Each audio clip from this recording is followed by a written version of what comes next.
Do I need to use this? The mic? No, I know, but if I'm loud. Oh, okay. Okay. All right. Is everybody here? You want me to start or?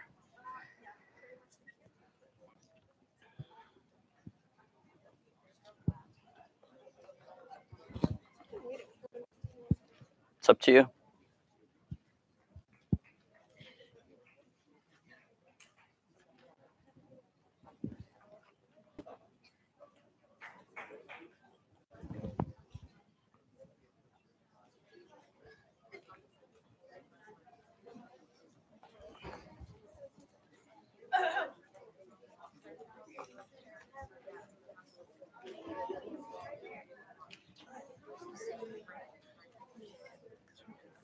Okay, welcome back, everybody. I have one request. If you can put your phones on silent, there was a lot of text messages kept ringing last time. That would be great. We're going to start with John. Are we allowed to ask them questions or anything? Okay, sure. That's fine. Is it still morning? It's still morning, right? Still morning, right? Good morning. Okay. All right, my name is Jono, and I am probably one of the minorities in this church. And I mean by minority, not because of my ethnicity, but because of my career and because of what I do. I am a lawyer, and my specialty is I'm a criminal defense attorney. So I actually defend people who are accused of crimes. So let's talk about what do lawyers do. They advocate on behalf of people who are charged with a crime, or somebody who is perhaps a victim. That would be the prosecutor. But you could also be a civil attorney, and you could be advocating for somebody who has a civil case, a tort charge, something where their car accident or a malpractice, if you're a doctor, and someone says, hey, you cut me wrong, or you put something wrong in me. So you're advocating for that particular side. You give advice. You give advice to your clients based on the law. You're trying to make sure that they end up being in the best situation possible for the best interest of your client. You interpret the law. If you can't interpret the law, if you can't understand the law, you can't advise your client and you can't advocate for your client. So the law is very important. You have to know it. You have to be able to understand it. You have to be able to read it and research it.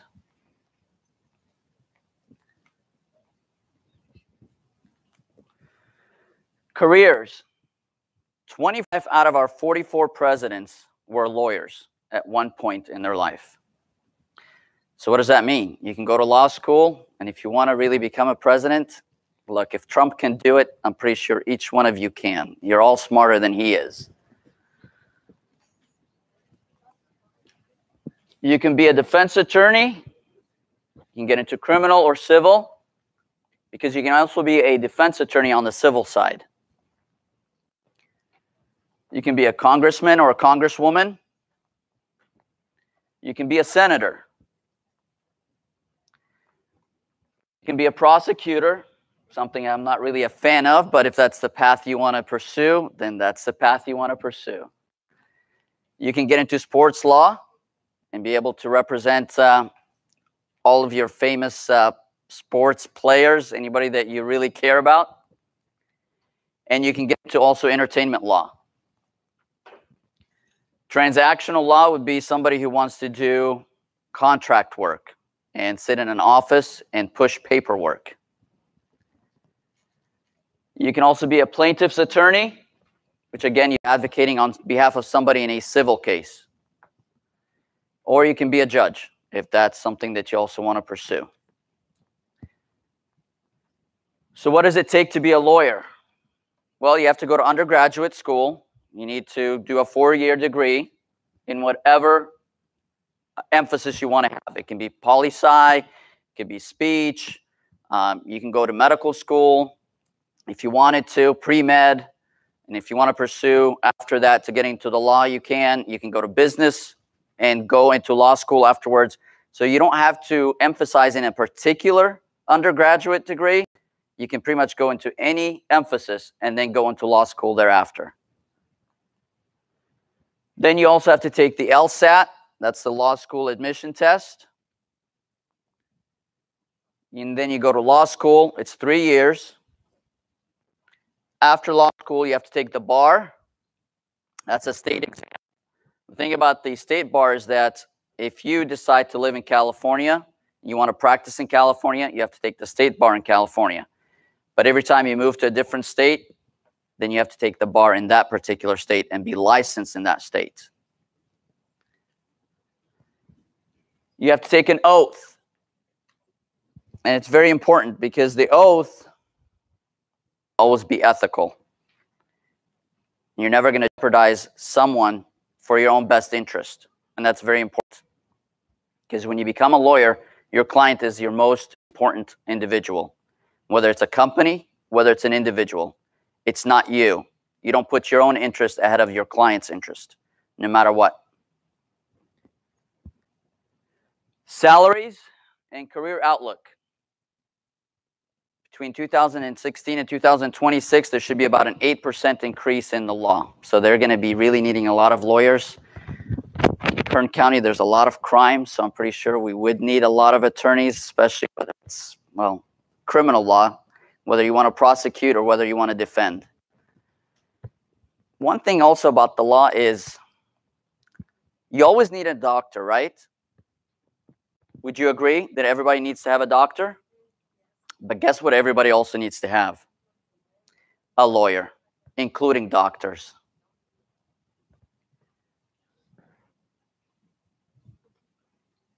If it's up there, I can do it from up there. It's fine. It's okay.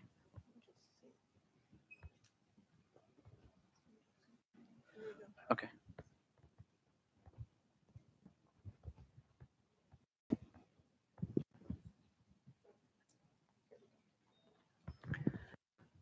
The median salary for a government attorney is about $120,000 plus. That's where the median salary is. The median salary for a private attorney is $187,000. For a judge, it's between $190,000 to $200,000 plus. For a politician, $174,000. For a president, it's about $400,000 a year.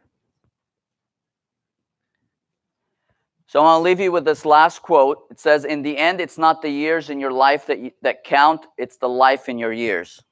So what that means is make sure that your life is meaningful. And whatever it is path that you want to pursue, make sure that it's meaningful. Because at the end, it's not how many years you lived, but how you lived that life and what impact you've made into other people as well as your own.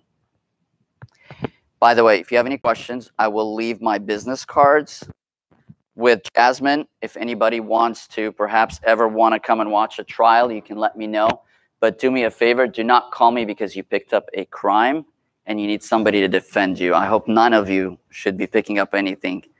Thank you. Thank you, You're welcome. They're right there. Oh, yeah.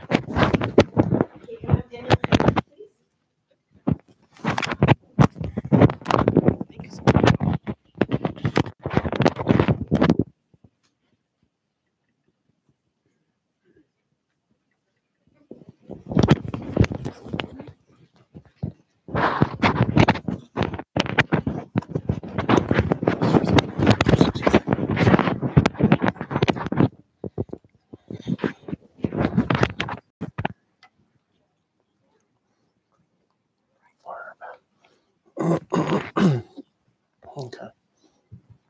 Good morning, everybody. For those of you that don't know me, my name is Daniel, and I'm a doctor. So I'm going to talk to you guys about medicine, kind of how to get into it, what the different options are, and about my specific career pathway. And so just a quick show of hands, is anybody here interested in possibly being a doctor someday? Yeah? Okay, that's pretty good.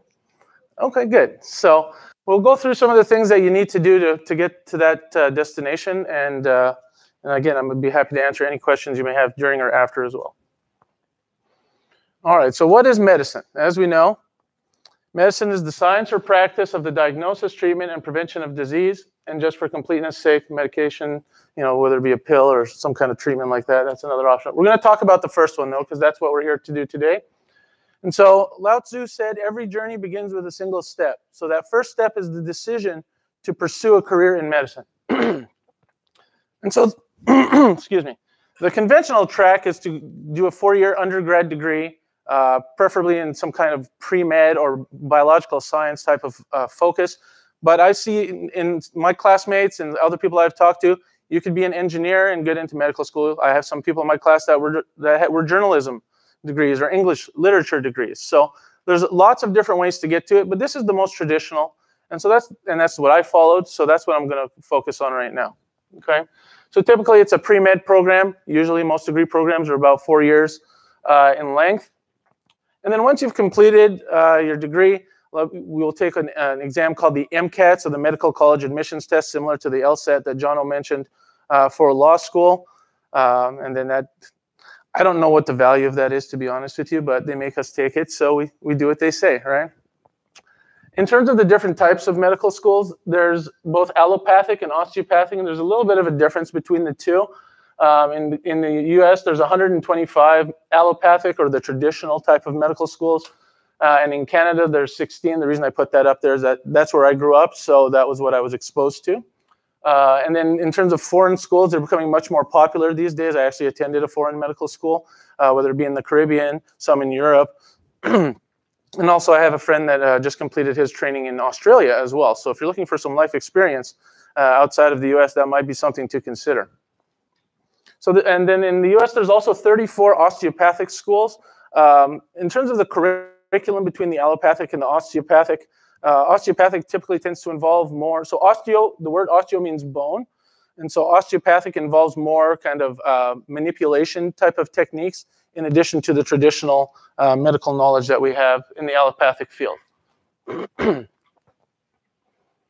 So once you've taken your medical school exams and you've decided what you want to do, comes the big decision of what specialty would you like to pursue. And so there's lots, and I'll show you what the different specialties available are. But typically, sometime between your 3rd and 4th year of medical school, you're going to decide, hey, I want to be a gastroenterologist, or I want to be a family practice doctor, or I want to be a psychiatrist. And you focus on that in your 3rd and 4th years, which are typically the years that you spend in the hospital setting or in the clinic setting to try and determine if that's what you want to do. Residencies range anywhere between 3 to 7 years, depending on what you want to do. Family practice is 3 years, ranging all the way up to 7 years for neurosurgery and some of the more specialized surgical subspecialties.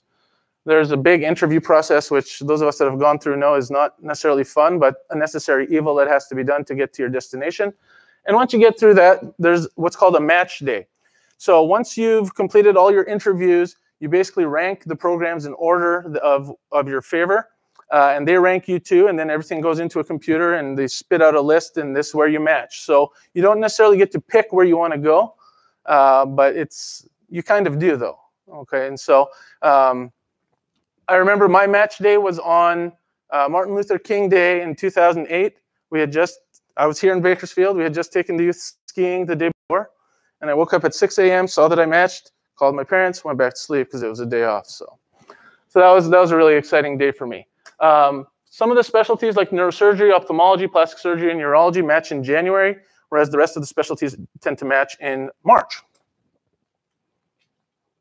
All right, so this is just from the American Medical Association, a list of all the different medical subspecialties. So you can see there's primary care stuff, there's nuclear medicine, which is a radiology type of program, different surgical subspecialties, and within those, there's different specialties. You can see within pediatrics, there's about 12 or 15 different subspecialties within pediatrics. And then what happens once you've completed your residency and you're ready to move on? There's two options. You can either pursue a fellowship, which is subspecialty training, and that can range anywhere from 1 to 3 years, depending on what you want to do. Or you could take a position as an attending physician, whether it be in a clinic setting or in a hospital or an emergency room, something along those lines. All this sounds nice and glamorous and all that, but the reality is most people that when they graduate from medical school and start their residency and are ready to work have a pretty hefty student debt. Okay, so it depends on which school you go to, if you're funding yourself and things like that, but it can range anywhere from $150,000, $190,000 all the way up to $500,000 plus. So when I have patients that ask me why I've never been to Hawaii, I tell them because I have student loans to pay. Okay, and so that's kind of a big deal, and it's something that you need to plan for. Is how are you going to pay off your student debt? Because that's not something they teach you in medical school, and I think that's a big part that's lacking in the medical curriculum is that they don't give you business training or real life training like that. They teach you how to be what specialty you want to do, and after that, basically you're on your own. So make sure you surround yourself with the right people and be very smart with how you treat your money. I don't know how well this shows up, but this is from the MGMA, the median salaries across the different specialties.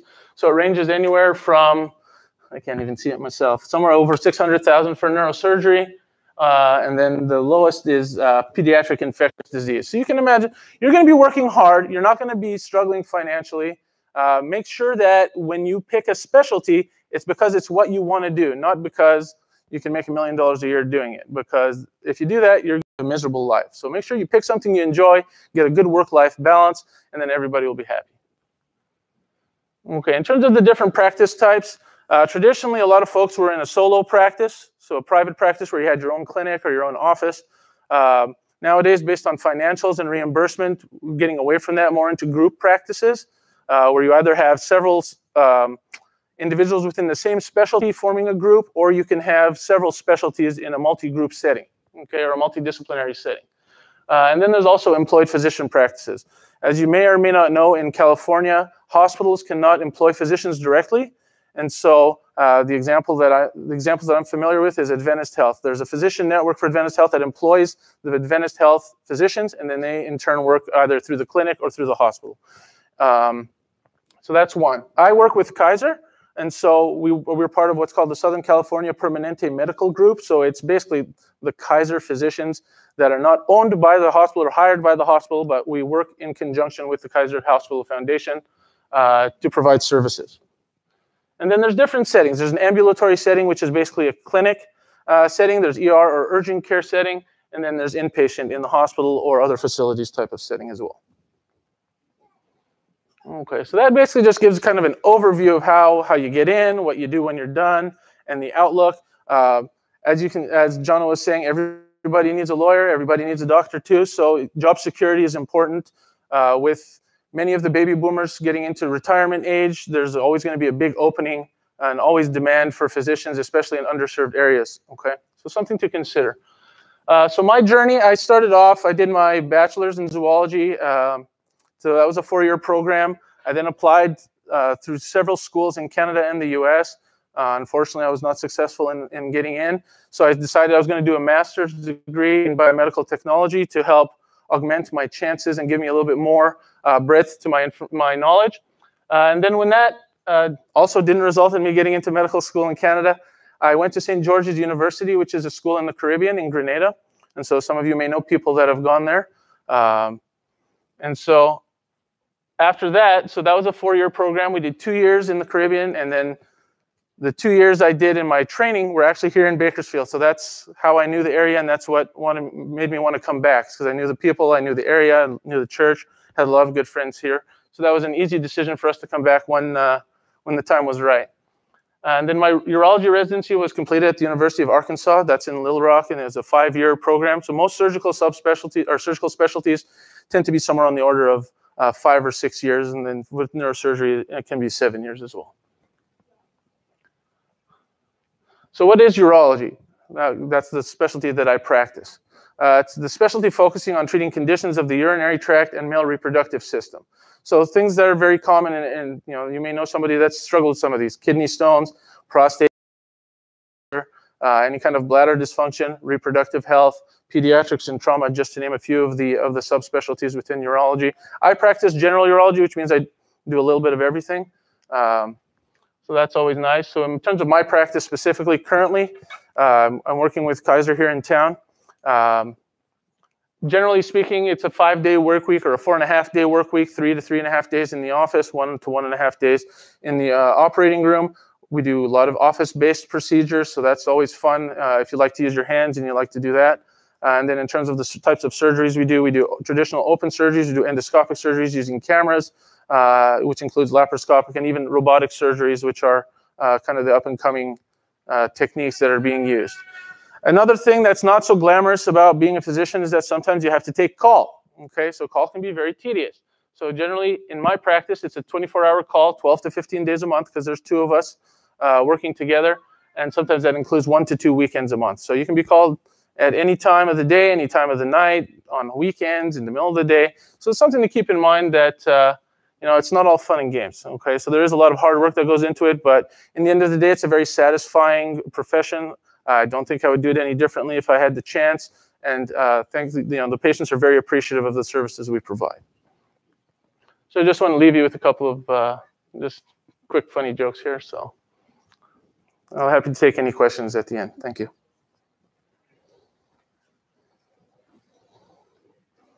Thank you, Dr. Daniel.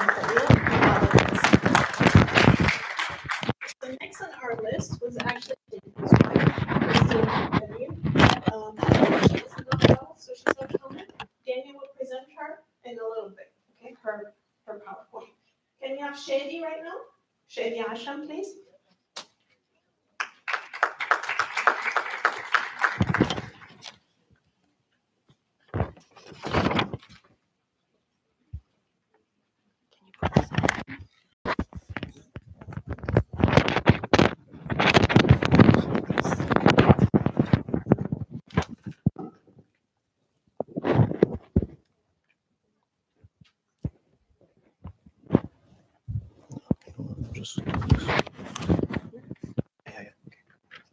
How do you? This is forward, and this is for actual sound. This is for recording. Cool. All right, howdy, folks. All right. Can you guys hear me? Yes. Good, good. All right. Good morning or good afternoon, everyone. My name is Shadi. I work in HR actually, so I'll go ahead and discuss a little bit about that. So let's look into what HR is all about. It's basically the way an organization is structured in a legal and efficient manner, so that way you may not have to call Jono at any time. So, and it's a way where you have to run an organization. It's the way that it's structured, so you have to structure it properly depending on different departments, depending on the number of employees that you have, and so on. 6 main functions. So there's recruiting, which is hiring. That's you're going to be doing a lot of phone screens, a lot of interviewing, screening resumes, and hiring, hopefully. There's the legal aspect of it, which is just maintaining a safe environment, making sure that employee relations are well, no employees are fighting or angry at each other. And then that's employee relations is part of the legal as well. There's comp and benefits, which determines how much compensation you deserve for the position. And they also handle the benefits, 401ks and health insurance and whatnot. There is labor law, also part of it, and training and development. So that's for people that are employees that are interested in advancing. They also cover tuition reimbursement, companies do, so you might want to take a look at that to continue your education. The education and experience, you can take the educational route, which is basically a bachelor's degree in business psychology or HR management. I would say do something more broad like business or psychology, just because HR management, if you do that, you might not like HR and then you might regret it. So, or you can take the experience route, which is out of high school, you start working, whether it be an entry-level job as a receptionist or an admin assistant, and then just work your way up. That's going to be a little bit more difficult, considering that a lot of companies now require a bachelor's degree minimum. So different careers. So like I mentioned, you can work as a recruiter. I work more of as a recruiter and a generalist, so I handle a little bit of employee relations as well. And then recruiting, so screening resumes, interviewing and hiring candidates. Payroll, that's make those people make sure you get paid on time, get paid right. Comp and benefits, a little bit part of payroll as well, depending on the organization that you're in and how many employees they have. The larger the organization, the more structured it's going to be. If it's 50 employees or under, you probably only need one HR rep there. Oh, is that it? Okay. And then in terms of the comp for all of these, it's really going to range. I don't have any numbers just because it really depends on where you're going to be living. So I live in LA. There's a lot more money to be made there compared to here. There's also a lot of opportunities. So I'm not trying to drive anyone out of here, but that's just the reality. So comp can range depending on the organization. I actually just recently got a job at Fox Studios, so I work at Fox Sports, and it's a pretty fun job because you get to work with a lot of people that you see on TV and behind the scenes as well. So that's pretty cool. But yeah, if you want to go the educational route, let me just go back. You can take your bachelor's and then also the PHR certification, which is the Professional in Human Resources. That's going to increase your chances of getting a better job and a higher compensation as well. So that's pretty much it. If you guys have any questions, feel free to ask me or ask Google. So thank you guys. Thank you, Sheriasha. Human resources. And we agree to ask questions at the end, okay? Thank you. Delia? Delia Hachi.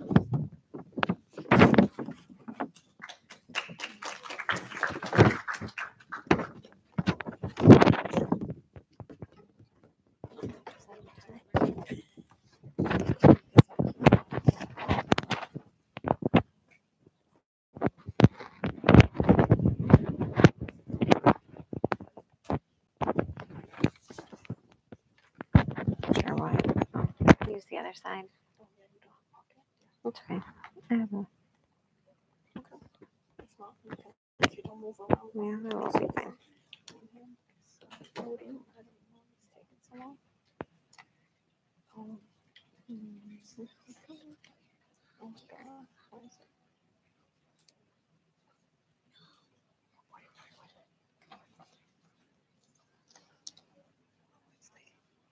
Just so you know, this is very typical of teaching. They want you to use a lot of technology. It doesn't always work.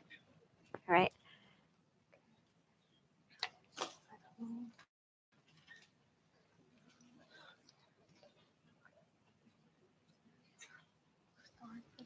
You just go to present. Yeah, that's right. Present and it said loading. I think we just have to hit escape. Okay. Well, would you mind just, That will be fine. you have to click. Okay. So forget about this. You just go down this way. Okay. Let's make it bigger. Okay, that's just, you keep this one. Mhm. And then you will have, do you want me to forward?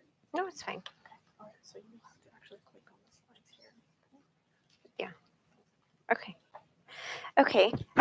Hello, I'm Dalia Habashi. I know many of you know me because I am Tantnusa's daughter. So that's how I am known most popularly. I am a teacher. I have worked here in the United States for 20 years. I have worked in public, private schools. I have worked at the university level. I have taught Sunday school. So if it's involved with teaching, I have done it. So for many of you who are thinking, is there anybody thinking about being a teacher or going into education? All right, we have a few hands. Okay, so what do you need?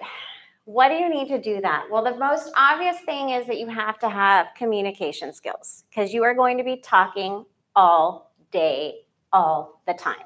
Okay, so one of the most things you have to be able to do is you have to be effective with your verbal and your nonverbal, which means you have to get the look down, right? Because kids have to know you mean business. When I say sit down, I mean sit down.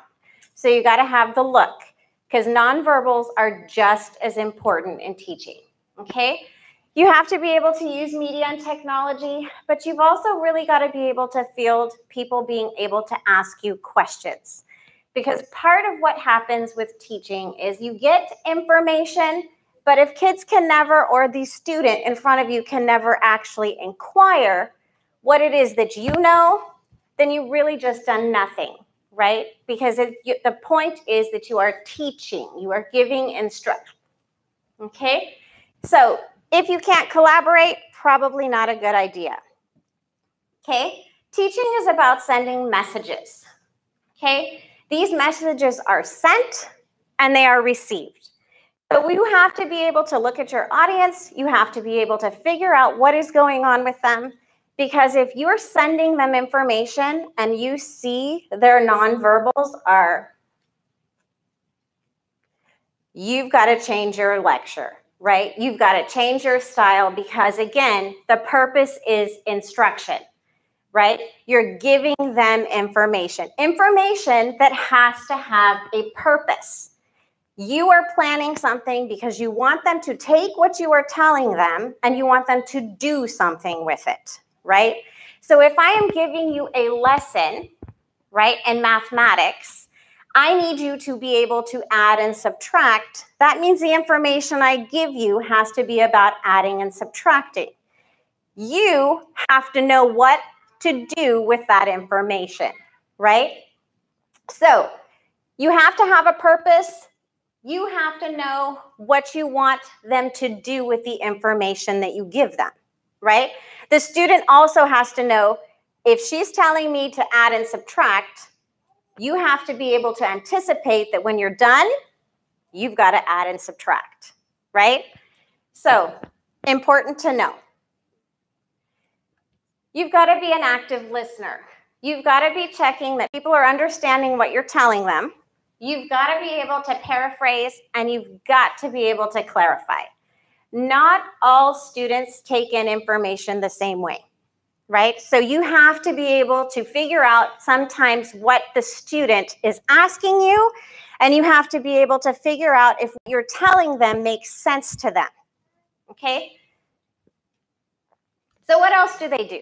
Well, a lot of you have that daily experience. What teachers do, they stand in front of you, they give a lot of directions, and then they expect you to do something. But really, it starts before that. You have to create lesson plans. These can be done whole group, small group, or in individuals. A lot of us have experienced that most frequently as a tutor, right? You have to be able to monitor progress. You've got to be able to collaborate with other teachers and specialists, administrators, and parents. You've also got to be able to reinforce classroom rules, school rules. They have to be able to see you as an authority, okay?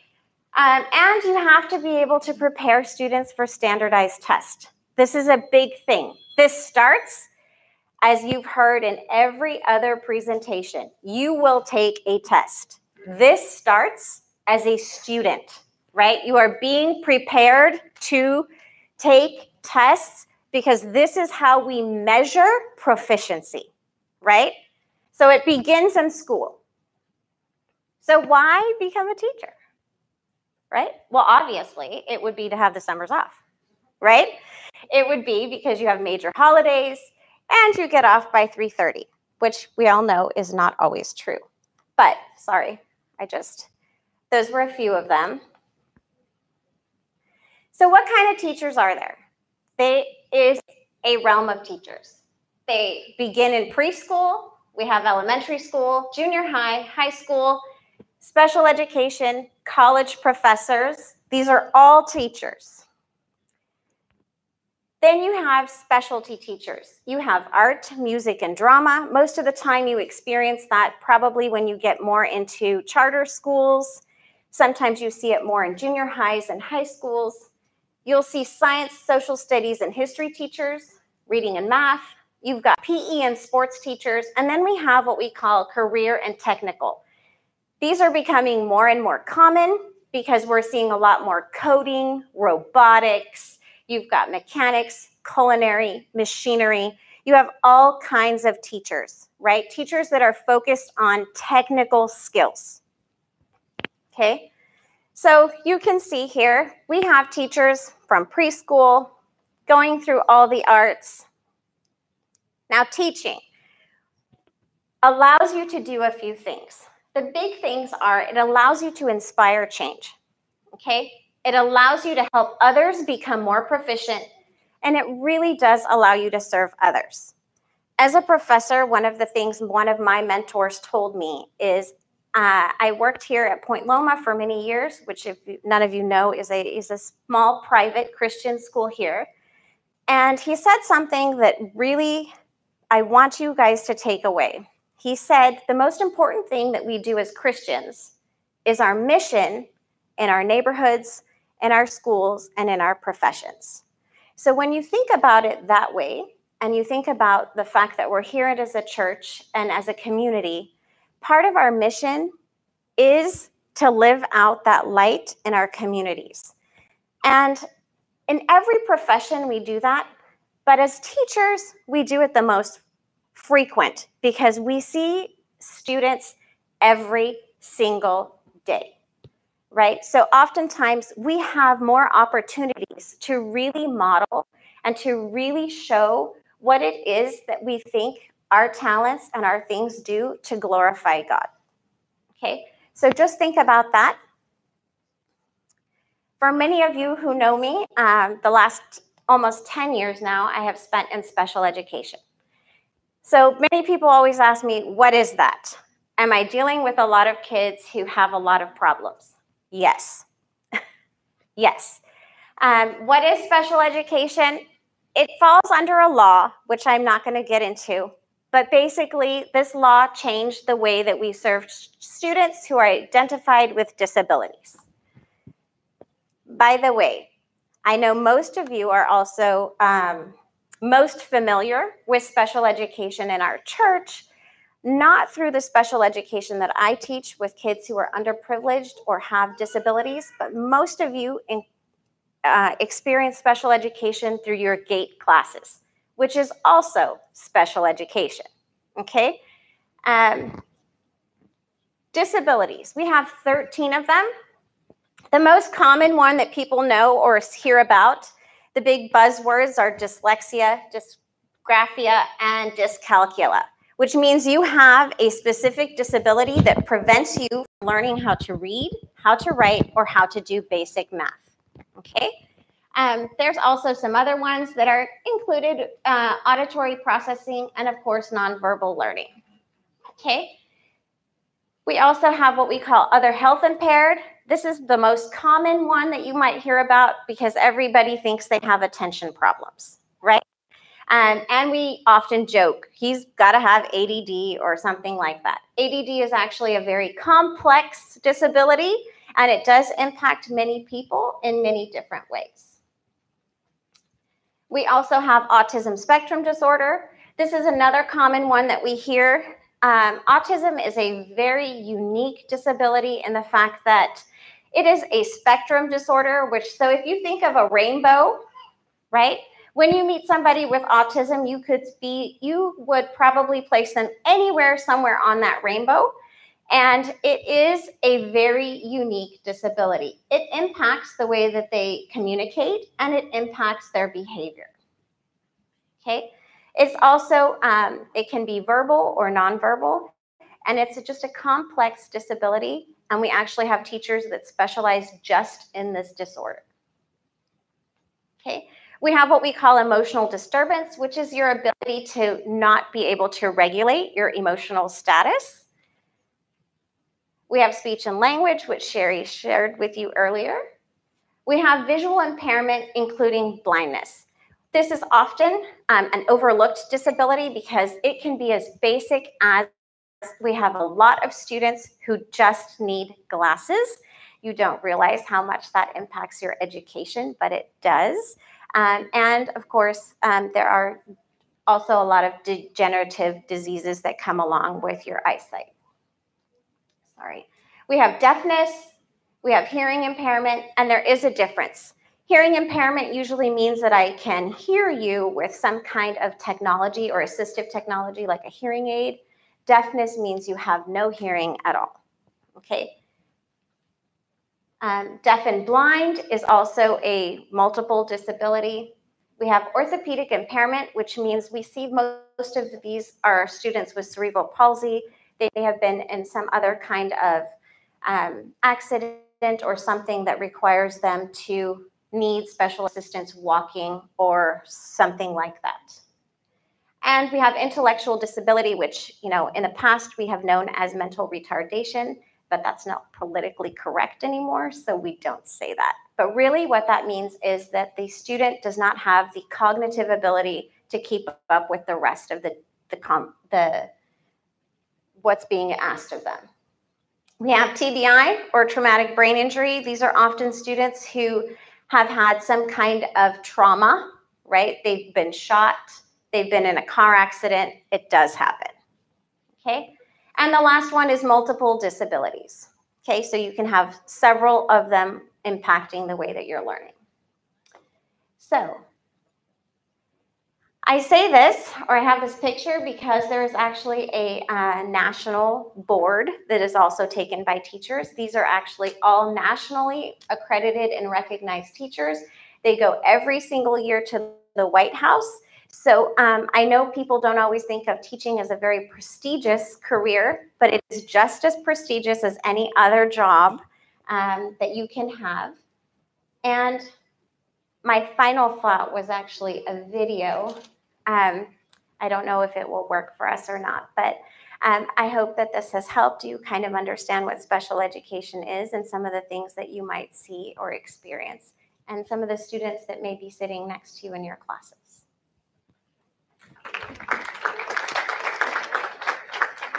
Thank you, Delia Hayashi, Special Education.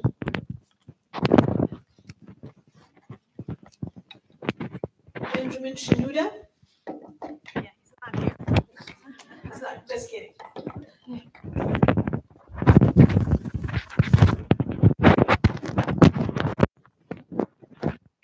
I will present for him.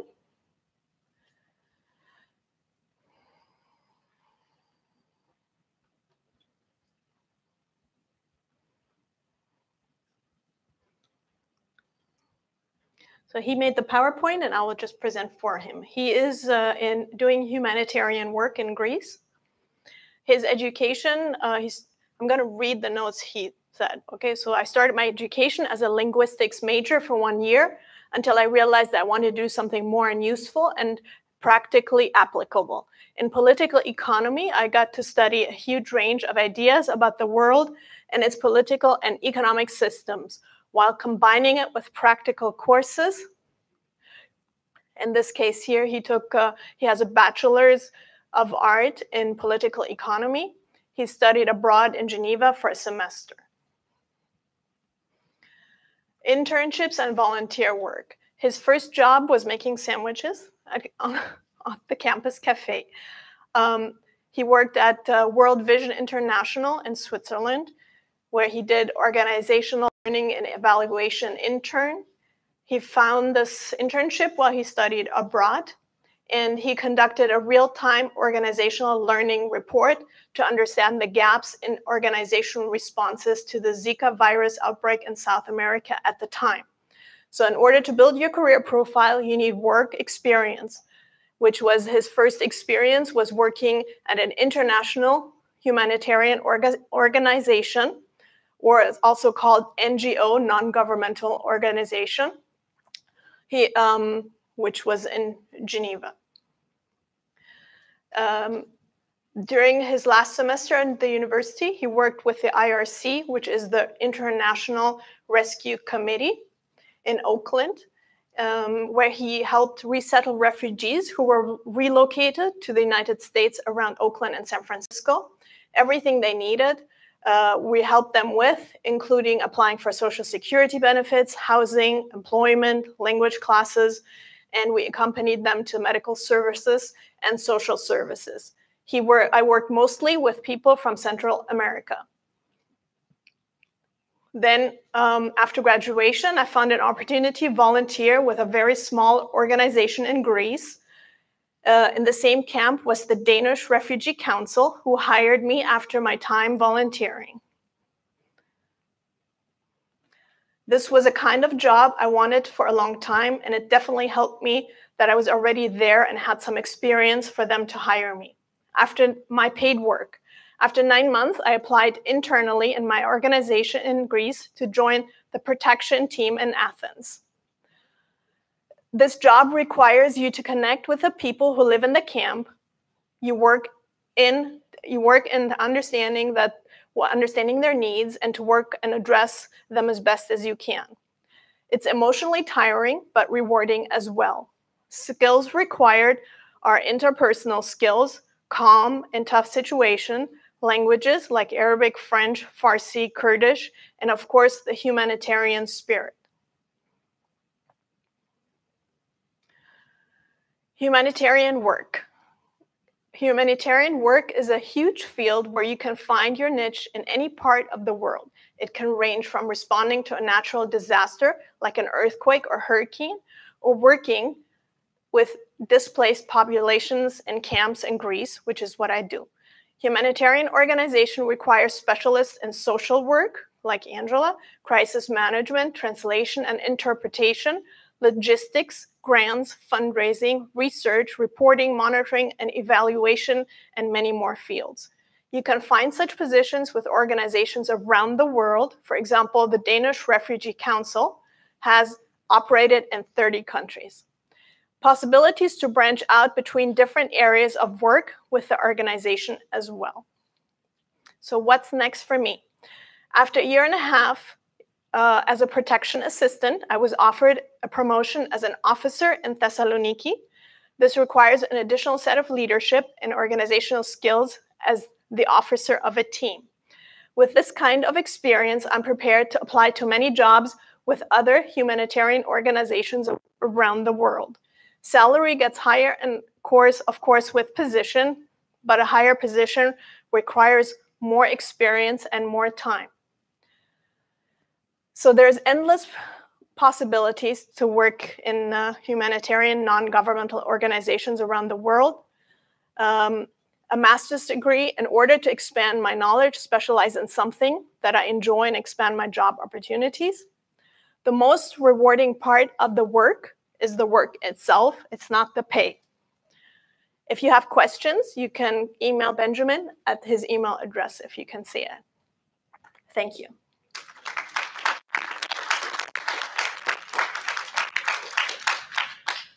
We'll come back to Daniel Khalil, who is going to present for his wife. Did he leave?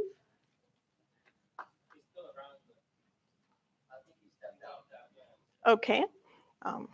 All right, so we have two choices. If you look on your list, there's 3 more presentations. These are all people that you don't know. So the first one is Adam Mansour. He studied anthropology. He works for Google now. If you want, I can present his presentation. The second person is Monica Khalil. She is doing a PhD in medical anthropology, and she also sent me her PowerPoint. If you would like, I can present to you what that is. And the third one is Ashley. You remember Kristen? That's her sister. And Ashley is doing her PhD in literature, French and Japanese literature, and feminism. So if you'd like, we can go over that one as well. For right now, we'll have Daniel Khalil, who will present Christine's PowerPoint. Thank you.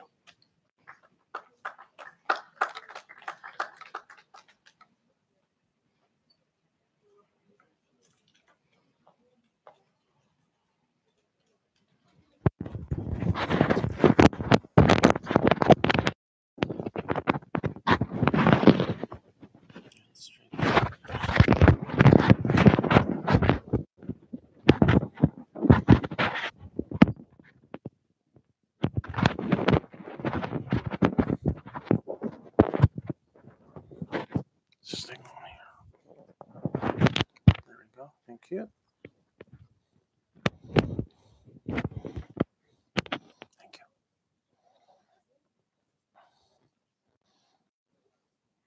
I'm back. So I'm gonna basically just read through the slides. I have seen this presentation once before. I'm doing on behalf of my wife. So this is gonna be about healthcare management. So one of the first things that she wanted to get across was that, if you see this, I'm sure you guys are familiar with the crying Jordan meme. When you tell mama and baba that you don't want to be a doctor, lawyer, engineer, or pharmacist, okay? I think the point she's trying to make with this is that you can be in the medical field and not be a doctor or a nurse or a pharmacist or whatever, a radiology technician or something along those lines. So this is a very wide, broad field that can give you a lot of opportunities.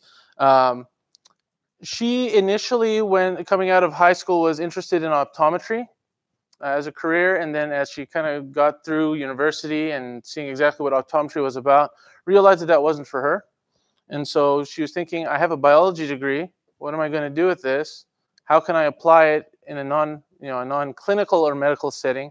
And the healthcare administration came up. I don't know how she found out about it or what she did, but it was something that she really fell in love with. And if any of you know her, you know that she is a very good administrator and planner, and she's very good at those kinds of things. So if that's the kind of personality you have or the things that you're looking for, you want to work in a medical setting but not necessarily work directly with patients, then this may be something to consider. So in terms of education, she completed a 4-year Bachelor of Science degree with concentration in biological science. And after that, completed the Master of Healthcare Administration, which is generally a 2-year program. It includes classroom coursework and applied experience. So like anything else, you take what you learn in the classroom and apply it in the real world. There's a requirement for professional credentials from the American College of Healthcare Executives. And of course, like with most other fields, there's always continuing education to continue building your knowledge base. So what is a Master of Healthcare Administration? What does that entail? So it provides students with the essential knowledge required for senior managerial and planning work in the health services. Focus is on all aspects of healthcare versus an MBA, which typically is reserved for general business. Different types of courses that are taken include Foundations of Healthcare, Laws and Ethics, Healthcare Informatics, Healthcare Policy, Biostatistics, which I despised in medical school, but that's another story. And Capstone Project, which is basically a research project like a thesis or a mini thesis that you would do, as well as an internship as well. So after graduation, that's always what we're thinking about. We'll go to school, we do everything, what happens when I'm done? So the nice thing about this field is that it gives you a lot of breadth in terms of the opportunities you have. You can help manage in a group physician practice, clinic management, long-term care administration, outpatient centers, mental health organizations, and medical equipment manufacturing, just to name a few. So those are just some of the big ticket items there. The different job titles that might be included include administrator, director of business development, practice or clinic manager, director of risk management, and director of patient safety. So again, just a few of the many different avenues that you can pursue with a master in healthcare administration. And so what type of lifestyle should you expect? You go to work and you do your thing there, and so what happens afterwards is important too. But the work hours, mainly business hours, so 8 to 5 Monday to Friday. There is, like with most jobs, some evenings and weekends required, including conferences, special events, things like that.